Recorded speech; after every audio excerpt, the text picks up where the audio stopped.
Bushidos What and Fighters Pouch turnyras Alytaus miesto mero taurei laimėti vyks Alytaus arenoje sausio 24-18 val. Nauji ir jau patyrę kovotojai iš Alytaus bei visos Lietuvos. Bilietų ieškok bilietai.lt. Labas, Armandai. Labas. Žinau, kad jau nebe pirmą kartą dalyvauji SWAT turnyre. Ar gali man papasakoti, kaip sekėsi ankstesniuose turnyruose ir kokios emocijos liko po kovų? Tai emocijos tai visada geros, nesvarbu, kiek baigtis kovos yra, kovoti visada smagu, nes kova kovotojui, tai panašiai kaip desertas, tortas per gimtadienį, tam vis tiek ruošiesi, skiri laiką, tai nuotaikos visada geros, o pati patirtis visada įvairi ir įdomi, nes visada kitas kovotojas prieš tave ringe stovi, kas kart kitaip turi prisitaikyti tai kovai, tas pasiruošimas, kas kart gal kažkokia trauma nauja būna, kažkoks susižeidimas, pats kažką kaip kovotojas, kažką naujo atrakini pasiruošimo metu, tai visada puikios emocijos, puikus atsiminimai ir tai geri atsiliepimai apie Bushidos SWAT turnyrus. O gal prisimeni kažkokią kovą, kuri liko tau atminty iki šiol? Tokios kaip ir atminty gal nėra. Praeitą turėjau kovoti čia gegužės ir birželio mėnesį, čia Alytui Talga Warehouse vyko Bushidos SWAT turnyras. Turėjau susitikti su kovotoju iš Tadžikistano, Jusuf Alijev. Mes su juo kovojom kovo mėnesį Druskininkuose ir ta kova buvo skirtos lygios, bet mano akim tai ten nebuvo lygių. Tai taip kažkaip gal įsimintina tuo, kad nustebęs buvau, kad lygias davė, o ne mano ranką kelia, tai gal tu įsimintinas. Šiaip kažkaip labai nesureikšminu ten tų Bushidos SWAT kovų. O apskritai kaip vertini savo tą patirtį šiuose turnyruose, ko jie tave išmokė kaip kovotoja? Kaip kovotoja, tai tikrai, kad išmokė įveikti tą scenos baimę. Nes bet kuriuo atveju, kad ten nesvarbu, kurie mieste tas Bushidos SWAT turnyras vyksta, jis pritraukia žmonių ir arenoje tikrai ten bent jau keli šimtai tikrai žiūrovų bus, kad ir realiai nedaryti šau, kovotojas, šau biznis yra, tai nedaryti šau įrangą. Tai realiai to ir išmokė, kad kai neįranga, tai ne tik, kad kovot turi, ne tik boksuotis, bet tuo pačiu ir šau žmonėms parodyti kažką įdomaus. Tai to ir išmokė, parodė realiai užlipti į sceną ir kaip būti tuo pačiu šaumenu, ne tik kovoti. O praėjęs turnyras vyko taip pat Alytuje. Alytus yra tavo gimtasis miestas. Ar tau kažką reiškia dalyvauti tokiuose turnyruose, kurie vyksta Alytuje? Faktas, visada tarp savų sienų jaučiu, nėra skirtumo, ką veiki gyvenime tarp savų sienų, su savo palaikymu, bet kuriam sporte turbūt yra pats maloniausias jausmas, kai jauti palaikymą tą, nesijauti vienas, taip sakykime, nors ringe esi vienas, bet būdamas Alytui, kai kovoji, tu nesijauti vienas, atrodo tavo užnugaris pilnas palaikančių, pilnas draugų. Šeima, visi realiai susirenka, visas Alytus, dar kai mažesnis miestas. Tai jeigu būna alytiškių kovotojų, visada susibūrė daug palaikančių ir ta gera aura, tokia gera energija visą laiką būna Alytui vykstančiais turnyrais, tai labai patinka. O tai priduoda kažkokios motyvacijos besiruošiant stoti į tą kovą? Nežinau, gal man tik šitas yra, bet kai žinau, kad kovosiu Alytui, tai net spaudžiu save labiau, nes vis tiek, kaip ir skiau savo sienos, savi žmonės. Aišku, taip nėra, ten, kad ir kaip su kovosi, tu nenuvilsi ten tų žmonių, bet pats kaip kovotojas, jeigu prastai pasirodytų, každėl neši ten tokią kaltę, kad kažką gal nuvilsi, kažką, tai kai tarp savų sienų kovoji, tai jau atiduodi maksimumą ir pačiam pasiruošime ringe, kad neliktų abejingų, ne tik dėl, ten nekalbant apie teisėjus, bet ir apie žiūrovus, kad įspūdį paliktum gerą. O kalbant apie tai, kad tavęs atvyksta turbūt patys artimiausi žmonės, draugai, susirinka net tie patys kovotojai, kurie kovoja ir ruošiasi taip pat šiame mieste. Kiek tau svarbu prieš kovą turėti tokį didelį užnugarį tau? Smagu, kai yra tas užnugaris palaikančių, ten skanduoja vardą, šaukia, palaiko, bet gale dienos vis tiek ringe esi tu ir kovotojas prieš tave, tavo varžovas, tai bet kuriuo atveju tu eini į ringą daryti savo darbą, tai ir ten ar palaiko, nepalaiko, realiai nei šilta, nei šalta. Smagu, kad tai yra, bet kai jau apšilinėjai, kai jau piršinės ant rankų, kai jau žinai, kad tu eisi, kai jau draugelį pilve, kai jau jauti, kad tu reikės kovoti, iš esmės ten nieko nekeičia, ar palaikys tave, ar ne, jau ten eini darbą dirbti. O girdi tuos palaikančius šūksnius iš arenos? Viską girdi. Viską girdi. Ir ką ringas kalba, ir ką kito ringas kalba, ir ką šaukia, kas visada girdi. O kaip sugebi susikoncentruoti į tą tavo trenerio ar tiesiog žmogaus stovinčio tam kampe tavo žodžius, nes dažnai būna taip, kad žmonės tiesiog išsiblaško, nes vienas iš arenos šaukia muškoja, kitas mušk ranka, bet treneris sako, kad reikia kažką kito daryti. Tai būna. Ką žinau, kažkaip būna įsiblaškai, pats save kartais esu porą kartų pagavęs, kovoji ir girdi, kad kažką šaukia kampas, bet negirdi, kad šaukia, tai pats kažkaip viduj, kai gerai blemba reikia suskaupti ir paklausyti, ką ten sako, ir dažniausiai gerai sako, tai ir panaudoti tada. Tai kažkaip nežinau, toks vienas darbų yra ringe, kai kovoji, turi girdėti, ką ir kito kampas sako, ką ir tavo kampas sako. Tai kažkaip, žinai, kad šito darbas yra tą girdėti ir turi tai daryti, tai kažkaip per daug irgi nesureikšmės to, tiesiog klausai ir darai, ką reikia. O kaip ruošiesi būtent šiam SWAT turnyrui? Ar tavo treniruotės vyksta kaip įprastai, ar galbūt kažką keiti jose? Tai 2 treniruotės į dieną, ryte vakare, daug sporto, daug prakaito, dirbam. Toks darbas, lipti į ringą, sakau, kaip tortas prie gimtadienį, o darbas yra salėje visą laiką. Tai dirbi, ruošiesi, per daug neatskleisiu, bet daug darbo įdedam. O apskritai treniruočių metu tu labiau skiri dėmesį fiziniam pasirengimui ar būtent technikai? Turi būti balansas, ten negali būti techniškas ir be kvapo ar be jėgos, be sprogimo, bet negali būti stiprus su kvapu ir be technikos. Tai yra balansas, sudėlioja etapais, kada tu darai sprogimus, kada tu darai ištyrime, kada tu dirbi tais techniką, kada tu tik sparingus darai. Viskas etapais turi būti sudėliota pasiruošimo metu. Papasako, kaip atrodo tavo paskutinė savaitė iki turnyro? Ramiai, daug ramybės, mažai bendravimo su kitais apie tai, bandai neperdegti, negalvoti apie tą kovą. Negali gyventi kovą, kai iki savaitės, dar savaitę turi kitos kovos, tai negali gyventi tik tuo.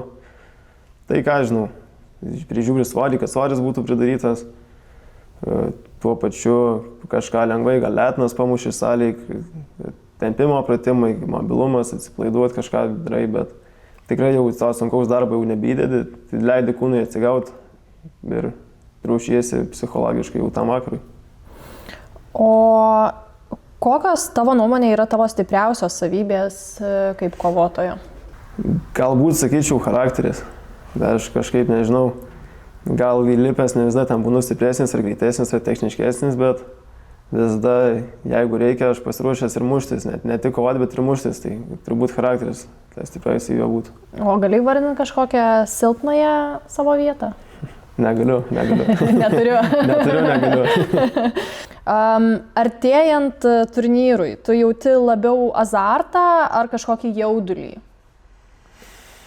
Jaudulys būdavo gal prieš kokius 6-7 metus, kai buvau dar paauglys, tada jo jaudulys, kažkaip apskraudavai daugiau ties tuo. Dabar jau kitą savaitę man 22 sueis, tai kažkaip nežinau, kai artėja tos kovos, kažkaip džiaugiesi, kad dar turi galimybę kažkur dalyvauti, kad dar gali įsireikšti kažką įdomaus, kažką neįprasto paveikti gyvenime gali. Tai, džiaugiesi, atrodo, kad yra ta galimybė. O kaip su stresu tu tvarkaisi, ne tik prieš kovą, bet ir apskritai gyvenime, gal gali kažką žiūrovams patarti, kaip reikia tvarkyti su stresu? Su stresu tvarkytis galima visada atėjus į salę. Čia už manęs yra, aš vadinu, čia terapijos namai, čia suaugusių vyrų žaidimų aikštelė. Čia ateini, įsilieji visą stresą, ten 1,5 valandos, 2 valandas, tu nieko negalvoji. Ten prieš save turi kitą kolegą, partnerį, sportuoja, darot ką reikia. Visiškai neapskrauni, kas ten vyksta gyvenime. Čia geriausia vieta išlyt tą stresą. Tai ir net nepropaguojančiams kovinio sporto aš dar siūlau išbandyti, nebūtina ten kažko siekti reiti, ten sparinguotis, boksuotis daug. Čia pilna, ką gali daryti kovų menų salėje, be kontakto ir gerai, smagiai praleisti laiką ir pamiršti stresą, kuris galbūt kamuoja gyvenime. O kaip tu sugalvojai, žinau, kad treniruoji dabar šiuo metu, būtent šitoj salėje, kur mes sėdim, kaip apskritai sugalvojai žengti tokį žingsnį ir eiti būtent šitu keliu, nes dar esi jaunas, studijos, mokslai, kodėl nepasukai, nežinau, verslo keliu ar dar kažkokiu? Iš esmės, kažkaip pats sportuodamas, jau pasnius porą metų supratau, kad aš kiek daugiau tos viduj to malonumo jaučiu, ne kiek pats sportuodamas, spausdamas save, kiek spausdamas kitus ir mokindamas kitus kažko siekti. Tai va dėl to kažkaip nežinau ir linkau į tai, kad pabandžiau iš pradžių ten privačias treniruotės, paskui grupinės atsirado, dabar jau ir privačios ir grupinės čia pas mane Alytuje Rono salėje vyksta, tai nežinau, tiesiog jaučiu malonumą, duodamas vertę kažkokią atėjusių žmogui pas mane, tai dėl to turbūt ir pradėjau treniruoti. O vaikus treniruoji? Taip, treniruoju.